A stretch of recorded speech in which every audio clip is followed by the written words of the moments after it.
Good afternoon. 91 degrees at 3:40. I'm Lori Madden, and here's what's happening. A severe thunderstorm watch is in effect for our entire area through 9 o'clock tonight. AccuWeather says these storms can bring hail, dangerous winds, and drenching downpours. They will also bring relief from the heat. Live update in just a moment. Search teams back in the surf at Rockaway Beach this afternoon looking for the 17-year-old reported missing yesterday. A sinkhole opens up on one of the runways at LaGuardia. No planes were swallowed, but you may run into flight disruptions. The Trump administration brings charges against former Cuban President Raul Castro for the downing of civilian aircraft manned by an exile group 30 years ago. You don't have to worry about a humanoid robot sitting in the middle seat, or any seat for that matter, on a Southwest flight. They're on the airline's no-fly list. 10-10 wind AccuWeather says after these storms pass tonight, the temperature is expected to drop down into the 50s. We're going to get that live update from meteorologist John Feerick in just a moment.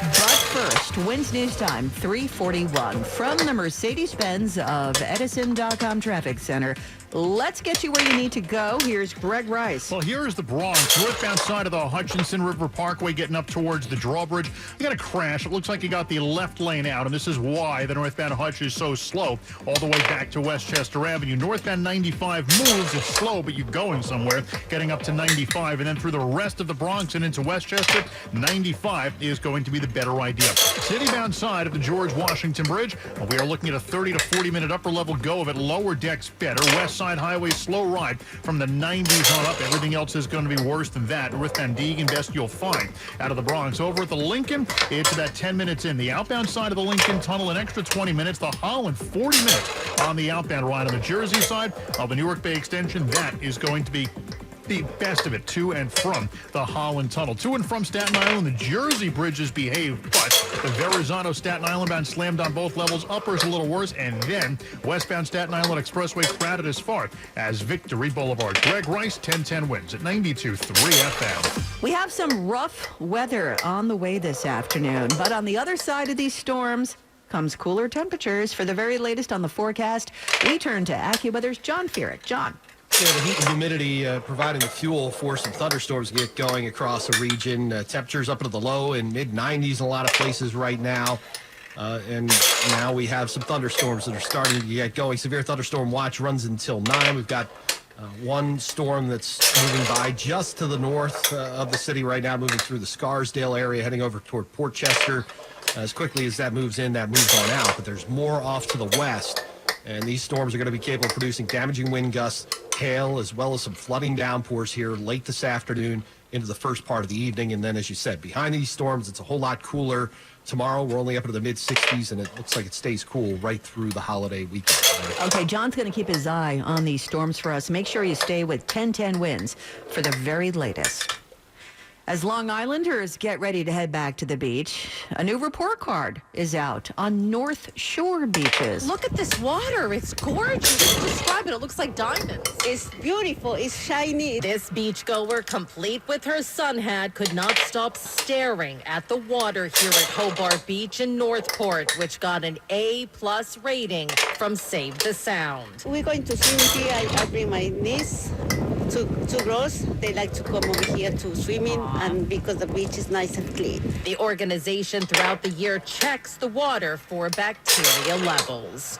Some other beaches, however, got a C rating, including Wincoma and Assarokan. Sophia Hall, 1010 Winds, a 92.3 FM on Long Island. The search is continuing this afternoon for the 17-year-old who was reported missing in the surf at Rockaway Beach yesterday afternoon. The teen was in the water off Beach 73rd Street around 3:30 when he apparently went under. The boy's friends tried to pull him out. FDNY divers, the NYPD scuba unit, and air units have been assisting in the search. An 18-year-old is indicted on murder charges for allegedly shooting another teen in Queens. He's looking at about 25 years to life in prison if convicted. Zahir Davis, the man accused of killing Jaden Pierre. Well, Queens DA Melinda Katz says he's been arraigned. Zahir Davis, as we allege in our indictment, brought out a gun from a bag and shot him, and he was killed. He's about 3 years older than Jaden, who was 15, and Katz says defenseless. He had no weapon. He was surrounded by a gathering of kids who attacked Jaden, punched him, kicked him repeatedly with several other attackers. All this as a crowd of teens just watched. A lot of them were videotaping. They had their iPhones up. Yeah, second teen was arraigned earlier this month for attempted gang assault. Amanda Alexander, 1010 wins on 92.3 FM in the newsroom. Runway 422 shut down at LaGuardia today thanks to a sinkhole. Port Authority crews were conducting their daily morning inspection when they noticed the hole around 11 o'clock this morning. Repair crews quickly dispatched to the scene, but the agency says if you are traveling from LaGuardia today, you might expect delays and cancellations, not just because of the sinkhole, but because of today's weather. This is the same runway, by the way, that saw a recent deadly crash involving an Air Canada jet, although the crash had nothing to do with the sinkhole. The New York City Council will not override Mayor Mamdani's veto of a buffer bill. Instead, the speaker says she is going to push a reworked measure. The only places where the NYPD would have to publish security plans for protests would be early childhood education sites and most K-12 schools. Council Speaker Julie Menon says this would apply when there's the risk that those protests could get out of hand. Ensuring students can access their schools and that peaceful protesters can have their voices heard. But there's worry from free speech groups that those voices would not be heard. Donna Lieberman with the NYCLU. The Speaker is trying to bulldoze through yet another iteration of this unnecessary and anti-democratic law. She's worried it would create no speech zones. Mac Rosenberg, 1010 wins on 92.3 FM. The Trump administration announces criminal charges against former Cuban President Raul Castro. The case relates to Castro's role in the 1996 shootdown of two planes operated by a Miami-based exile group, Brothers to the Rescue. Acting Attorney General Todd Blank made the announcement at a ceremony honoring those killed. Today, we are announcing an indictment charging Raul Castro and several others with conspiracy to kill U.S. nationals. Raul Castro is now 94 years old. There's no indication he'll be taken into U.S. custody anytime soon. Correspondent Kenny McCormick, Cuban President Miguel Diaz-Canel condemning the indictment this afternoon, accusing the U.S. of lying and manipulating the events of 1996.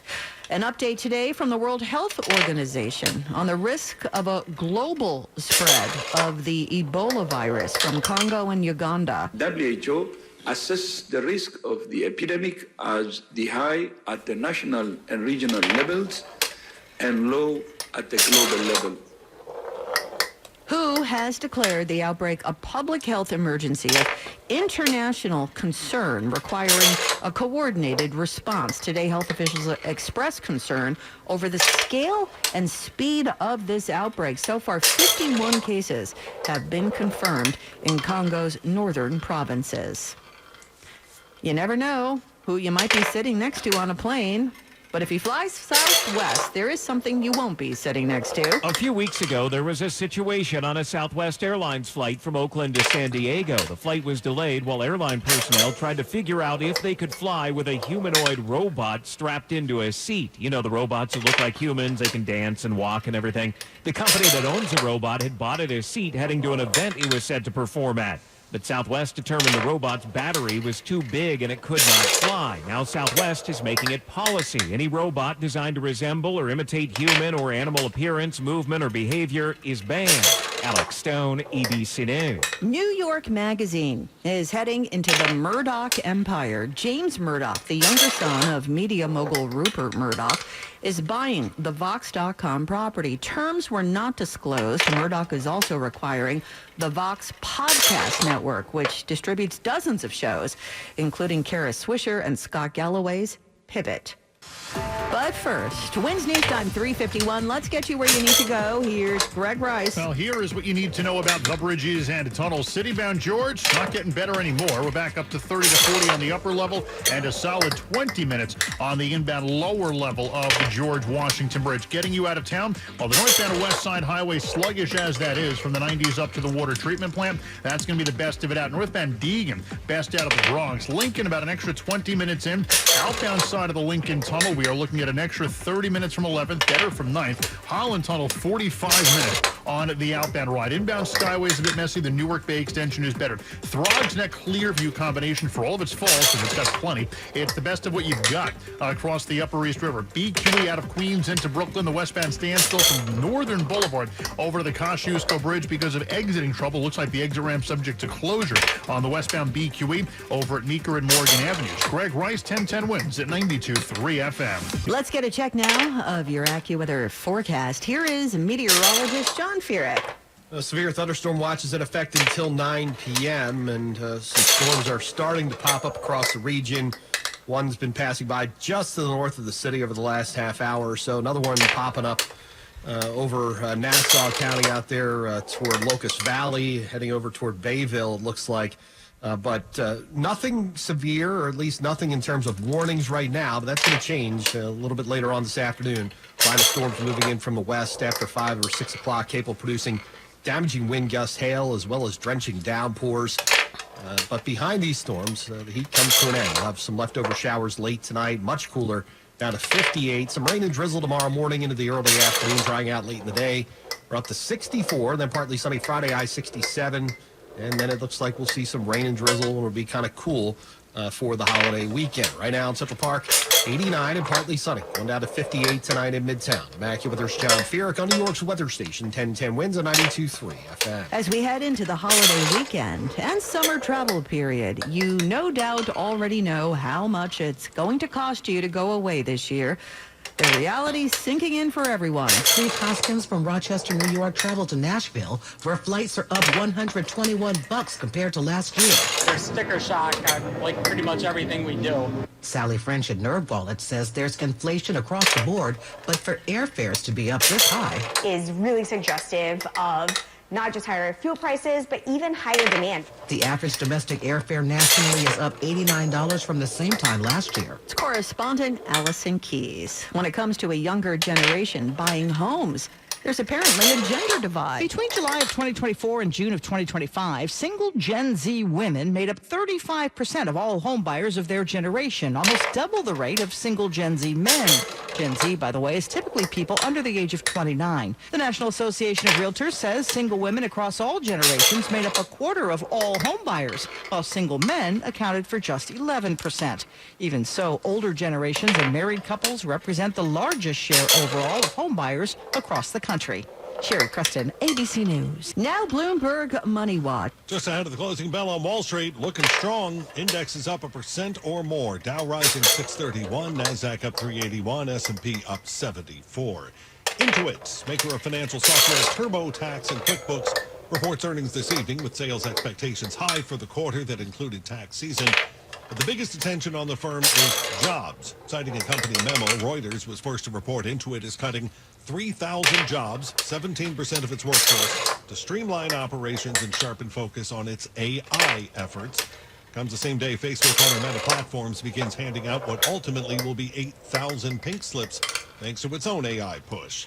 I'm Andrew O'Day, Bloomberg Money Watch on 1010 Wins at 92.3 FM. 1010 Wins. I think of honesty and fairness. Best news station on the planet. On my phone. On Alexa. All news, all the time. 1010 Wins on 92.3 FM. WINS FM and HD1 New York. Always live on the free Odyssey app. 89 degrees. We're going to get an update in just a moment from AccuWeather. More people get their news from 1010 Wins than from any other radio station in the nation. Gary Souter is our service aide. Sarah Milano is at the editor's desk. I'm Lori Madden. There's the closing bell on Wall Street. This is Andrew O'Day at Bloomberg. Higher finish for the market. The Dow closing up 646, back above 50,000. NASDAQ up 400. All news, all the time. This is 1010 Wins on 92.3 FM, New York. Mostly cloudy skies and 89 degrees at 4 o'clock. I'm Larry Mullins, and here's what's happening. This will probably be the last of the really, really hot days we'll see this week, but there's a trade-off to getting cooler temperatures. Stand by. We'll get you to the Weather Center with all the details. Might have to deal with some delays tonight, folks, and some cancellations, too, out at LaGuardia. You hear the news? Got a sinkhole that developed on one of the main runways. Actually, they only have two, so you already know, right? We'll have details on what to expect tonight. A teenager arraigned today on for allegedly killing another teen at a park in Queens. DA says 15-year-old Zahir Davis was targeted by a gang, and the person who shot him might be sent up the river for a minute if he's convicted. Out of Washington, the outrage continues tonight all over the country over President Trump's and his attorney general's plan to set up a fund to pay all those people who mobbed the U.S. Capitol. Many Democrats are saying this is nothing short of criminal and using taxpayer money to boot. And Domino's getting in on the World Cup by offering up free pizza, $1 million worth. But it has a catch. You might say there's a red flag involved. 10-10 winds, AccuWeather, cloudy and cooler tonight. A late shower coming in. We will drop down to a low of 58. West News Time, 4:01. Let's get you where you need to go. And here's Greg Rice. Now, here is what you need to know about the bridges and tunnels. City-bound side of the George, an extra 20 minutes on the upper. Lower is about 15 minutes. The West Side Highway, slow ride from the 70s on up. Looking at the Lincoln Tunnel, it's about 10 minutes in, 20 to 30 out from 11th, better from 9th Avenue. Over at the Holland Tunnel right now, no more than about 10 minutes in either into the city. Outbound side of the Holland Tunnel, 30 to 40 minutes. On the Clearview-Throgs Neck combination across the Upper East River, you're going to find the best of a bad bunch of options. Between the Whitestone and RFK, the traffic is far worse than anything you're going to find over at the Throgs Neck Bridge. Brooklyn-bound Brooklyn Bridge loaded up out of Lower Manhattan. Verrazano, Staten Island-bound, both jacks are bad. Upper is worse, and then a whole lot more traffic awaits on the westbound Staten Island Expressway as far as Victory Boulevard. Cross Island Parkway, a whole lot of southbound traffic to the LIE, and then again coming down towards the area of Hempstead Avenue. The Cross Island Parkway northbound, you got extra traffic up to the Long Island Expressway. Nassau, southbound Meadowbrook, bumper to bumper to Hempstead Turnpike. Southbound Wantagh State Parkway, that treats you better. Greg Rice, 10-10 wins at 92.3 FM. Hey, everybody, keep in mind we got a heat advisory until 8 tonight. Otherwise, if these last 48 hours of high heat have already gotten on your lastest nerve, not to worry, the temps are coming down starting tonight. AccuWeather meteorologist John Feerick in the Weather Center now with how that's going to unfold. John? Yeah, we've got the heat and humidity providing the fuel now for some thunderstorms to get going across the region. Severe thunderstorm watch in effect until 9 p.m. The good news is these storms are going to bring an end to this impressive heat, but they are going to pack a little bit of a punch here. Storms capable of producing damaging wind gusts, hail, as well as some flooding downpours. Few storms popping up out of the head of the main line. One near Oyster Bay right now, kind of moving off toward the east. But the main line back across Pennsylvania. That's going to move through late this afternoon, probably after 5:30, 6 o'clock, last into the first part of the evening. And then behind those storms, much cooler later tonight, we fall back into the 50s, and then we're only into the mid-60s for tomorrow, Larry. All right, thank you, John. Stay with 10-10 winds throughout the day and evening, folks. We'll keep you up to date on these storms, which could get a little bit crazy later on tonight. Well, they had to shut down a runway out at LGA today after a sinkhole developed. I'm looking at the monitors here in the newsroom, and it's not as big as that monster that opened on the LIE the other day. But nonetheless, it is a hole, and you can't have a plane traveling thousands of miles to end up on a runway and fall off the front end of it into a hole. So they had to shut it down. The Port Authority was conducting its daily morning rounds, in fact, when the crews noticed a big hole near runway 422. It's about 11 today. So that runway is completely closed now so they can make the necessary repairs. The PA is in close communication with everybody, the airlines, the airport partners, et cetera, to make sure, everybody knows what's going on and to provide updates. As you can imagine, Winds family, there will be